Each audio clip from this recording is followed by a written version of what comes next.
Friends, we've landed on the most important event in the Christian calendar, the resurrection of Jesus Christ. But before we celebrate, let us consider some of the deeper lessons of that journey between cross and grave and conquering the grave.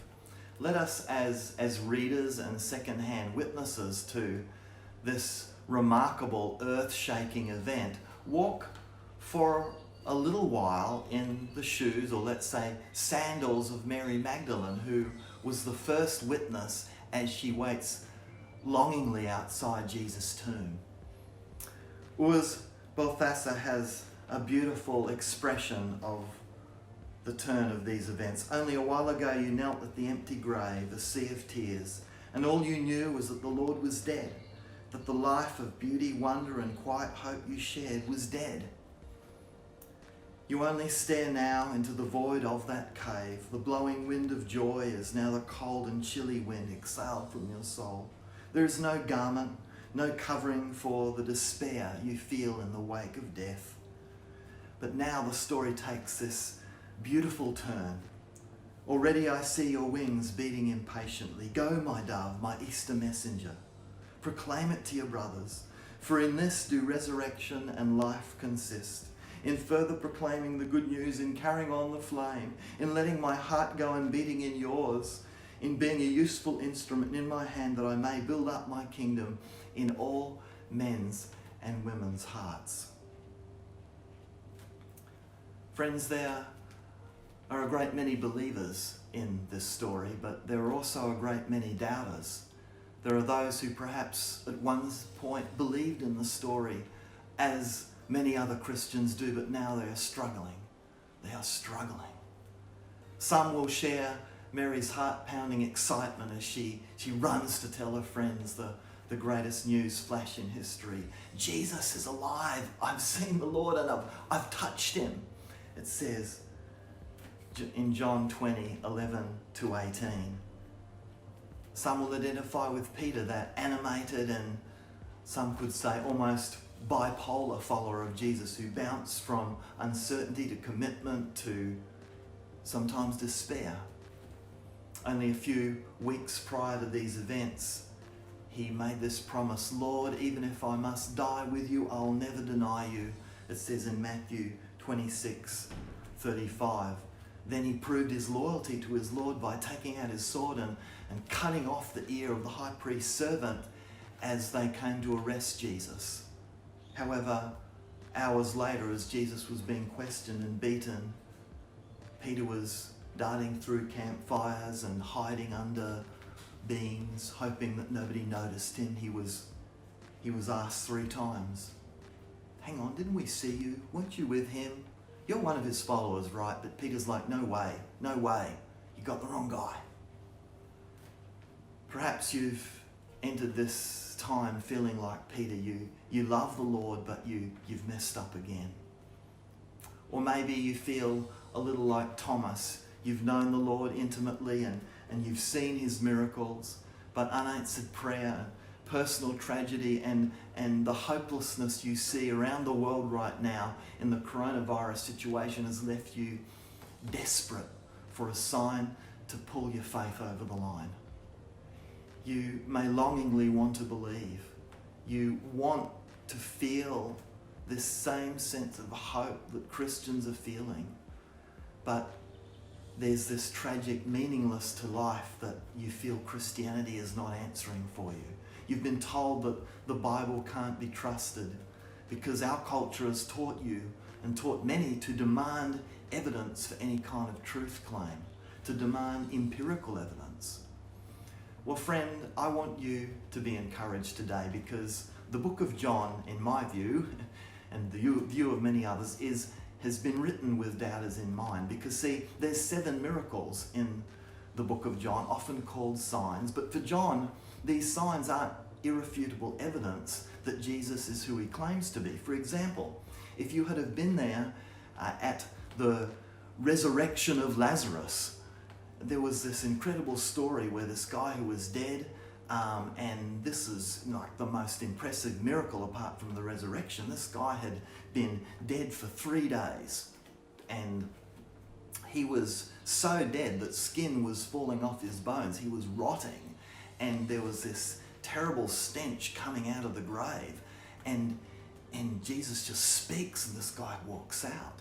But it says that some believed in him when they saw this miracle, but others went away to the Pharisees and they said to them, hey, here's another thing that Jesus has done. Let's find a way to kill him.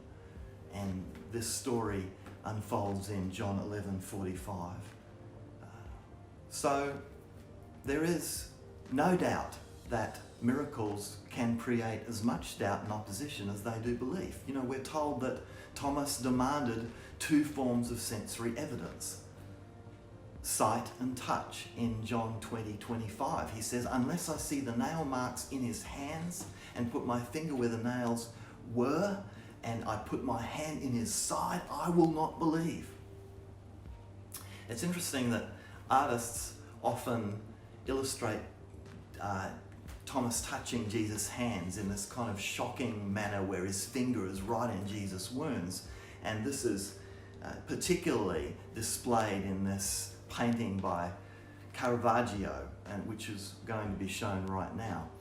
Yet the scriptures give us no indication that Thomas actually touched the wounds in Jesus' hands or his side. Now, a human response to the sensory evidence might be like, well, wow, Jesus, you've done it again. You had us there for a sec, but it looks like that you really did it. Instead, we're told that Thomas merely says these words, my Lord and my God.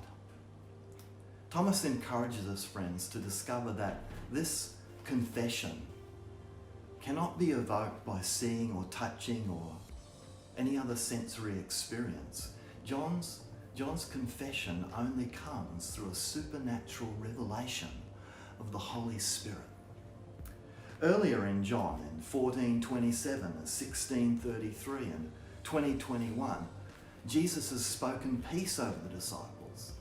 Now in verse 26, he repeats this similar blessing, or familiar blessing, with the untimely, or the intimately, I should say, statement for Thomas, peace be with you. Jesus affirms to Thomas his faith, but he says, you have believed because you have seen me.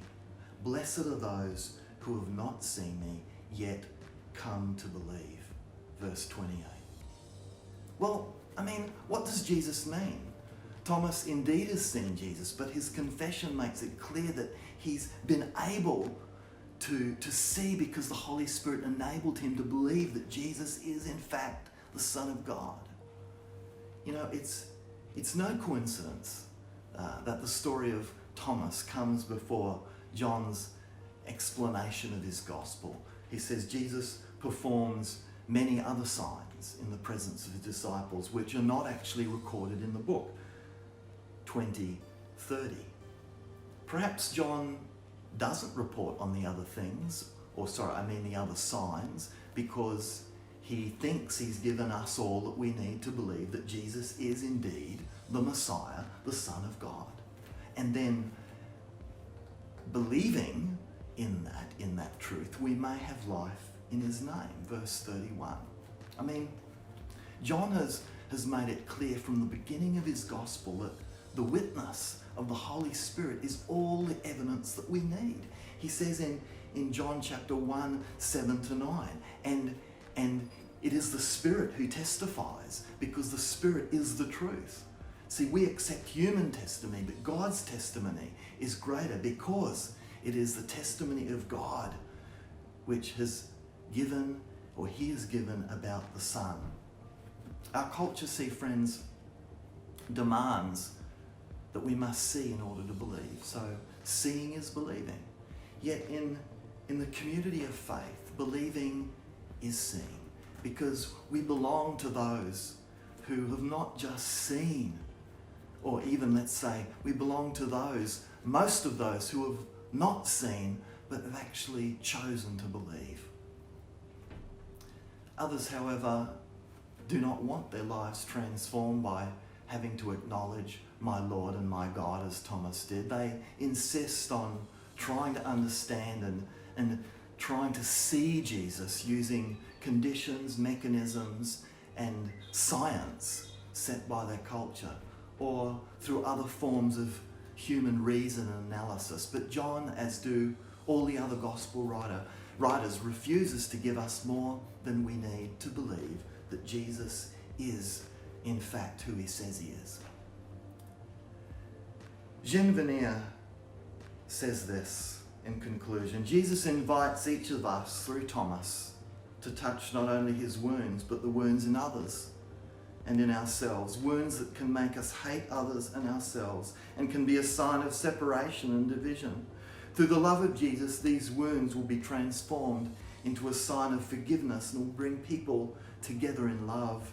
These wounds reveal that we need each other. The wounds become the place of mutual compassion, of indwelling and of thanksgiving. We too will show our wounds when we are with him in the kingdom, revealing our brokenness and the healing power of Jesus.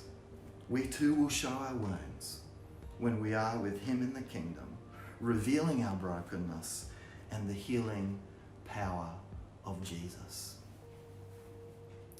Friends, I trust that you've been encouraged today, whether you are a firm believer in the resurrection or whether you are a doubter.